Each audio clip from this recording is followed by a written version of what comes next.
जमशेदपुर के कोवाली डुमरिया पथ निर्माण में अधिग्रहित भूमि का मुआवजा नहीं मिलने से क्षेत्र के आधा दर्जन गांव के ग्रामीण परेशान हैं। शुक्रवार को ग्रामीणों का एक प्रतिनिधि मंडल सांसद विद्युत वरण महतो के साथ जिला मुख्यालय पहुंच जिले के उपायुक्त के नाम एक मांग पत्र सौंपते हुए जमीन देने वाले रैयतों को मुआवजा दिलाने की मांग की। इस संबंध में ग्रामीणों ने बताया कि कोवाली से डुमरिया तक सड़क निर्माण कार्य चल रहा है। इसके तहत दुबला बेड़ा, बादलकोचा, रंगामाटिया, बोमरो, बादलगोड़ा और खैरबनी गांव में रैयती भूमि का अधिग्रहण किया गया है, मगर इनमें से अभी तक कई रैयतों को मुआवजे की राशि तक नहीं मिली। इसके अलावा जो मुआवजे की राशि का भुगतान किया गया है उसमें भी भारी अनियमितता बरती गई है। बताया गया कि बिचौलियों के इशारे पर विभाग की ओर से मुआवजे राशि के वितरण में भेदभाव किया गया। वहीं जमशेदपुर सांसद विद्युत वरण महतो ने ग्रामीणों की समस्या को जायज बताते हुए कहा कि केंद्र सरकार की ओर से स्पष्ट तौर पर निर्देशित किया गया है कि सड़क निर्माण के एवज में अधिग्रहित भूमि के बदले वर्तमान दर के 4 गुना मुआवजा रैयतेदारों को देना है। ऐसे में राज्य सरकार और स्थानीय प्रशासन की मिलीभगत से ग्रामीणों को उचित मुआवजा नहीं मिल रहा। उन्होंने तत्काल जिला प्रशासन रैयतों को उचित मुआवजा उपलब्ध कराने की मांग की है।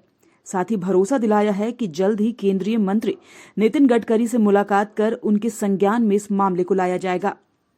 उन लोग का कहना है कि डीसी साहब के कि हम जो मांग था इन लोगों का कि वहाँ कैंप करके हम लोग को भुगतान करें, जो भी डिस्प्यूट है उसको समाप्त करें, उसको सही मूल्यांकन करते हुए जांच करके उसका भुगतान हो तो रोड का काम भी आगे होगा। तो देखिए लाइफलाइन है, डुमरिया चाहे उड़ीसा जोड़ने हो, जमशेदपुर जोड़ने हो, बहुत महत्वपूर्ण रोड है। पिछले सरकार रघुवर के आशीर्वाद से माननीय मुख्यमंत्री तत्कालीन ये रोड हम लोग ने 4-5 बार मीटिंग करके हमने खुद पहल करके इस रोड को सैंक्शन कराए थे और ये बहुत ही महत्वपूर्ण लोग इच्छुक भी है।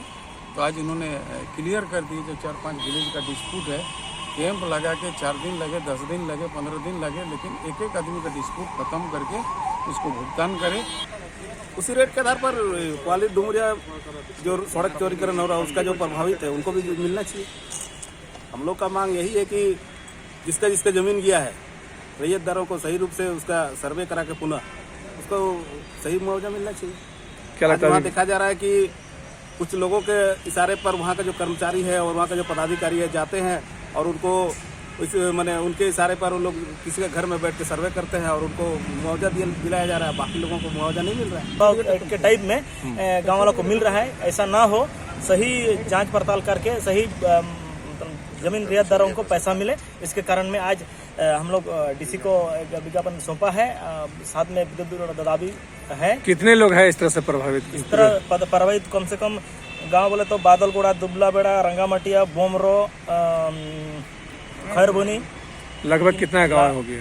7-8 गांव का ऐसे 7-8 गांव। न्यूज विंग के लिए जमशेदपुर से गंगाधर पांडे की report. Giridih is a small place and we have like very less facilities in terms of education and this kind of infrastructure. It came to our mind that basically there should be good opportunities for the students of Giridih, those who are leaving the town and going outside for studies, their higher studies and their education.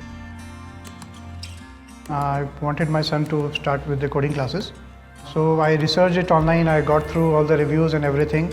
Then I got in touch with the White Hat representatives and I was very happy with the progress and all how he was doing. So then I thought that why not to implement it in our school so that all the students are able to learn this thing. I started coding because we can make our thoughts real. We can interact with the computer. White Hat Junior is helping me to create a web browser. And I think on this part White Hat is actually leading on this coding platform. It is definitely a very good platform and one should implement in every school.